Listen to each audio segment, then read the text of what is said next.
I was 7, my father brought home a beautiful lady who gave me a box of mangoes. That day, my mother watched me happily eating those mangoes while she signed her name on the divorce papers. After that, she jumped off the roof of our building. From then on, mangoes became the nightmare of my life. So on my wedding day, I told my husband, Alan Holt, if you ever want a divorce, just give me a mango. Alan pulled me into his arms, quiet. From then on, mangoes became off limits for him too. On Christmas Eve of our 5th year of marriage, Alan's childhood sweetheart, Larissa Fenimore, left a mango on his desk at the office. The very same day, Alan announced he was cutting ties with Larissa and fired her from the company. That day, I truly believed he was the man I was meant to be with. Half a year later, I flew back from overseas, having just closed a partnership deal worth about $200 million.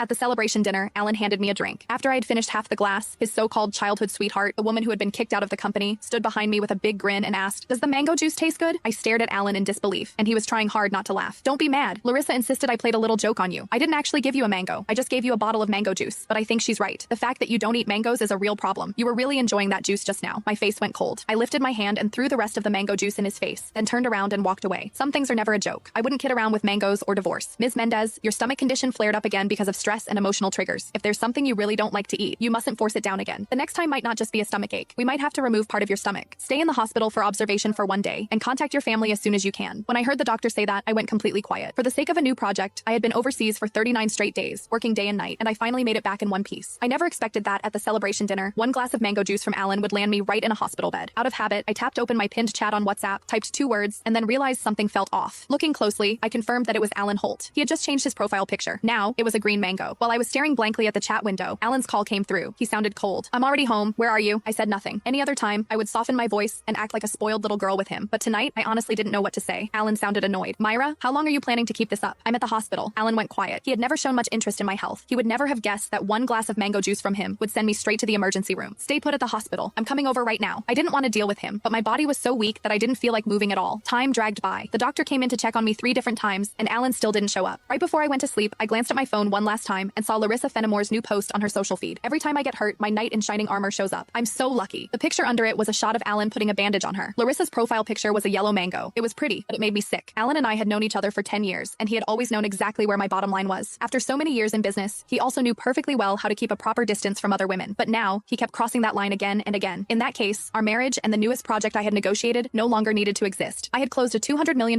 deal in West Arkin that could have changed the company's future, but at that moment, it didn't matter anymore. When I woke up the next morning, Alan hadn't sent a single message or made a single call. I wasn't even angry. After the follow-up check confirmed I was fine, I went straight home to a 5,300 square foot luxury villa that Alan and I had bought the previous year. 7 years ago, when we graduated, we squeezed into a basement room and shared 1 cup of instant noodles. 5 years ago, when we registered our marriage, we ate at a street food stall and went home with a tiny 4-inch cake. Now, I was alone in a huge empty house, nursing my wounds by myself. I figured I would get used to it eventually. I was reviewing the divorce papers the lawyer sent me when Alan finally came.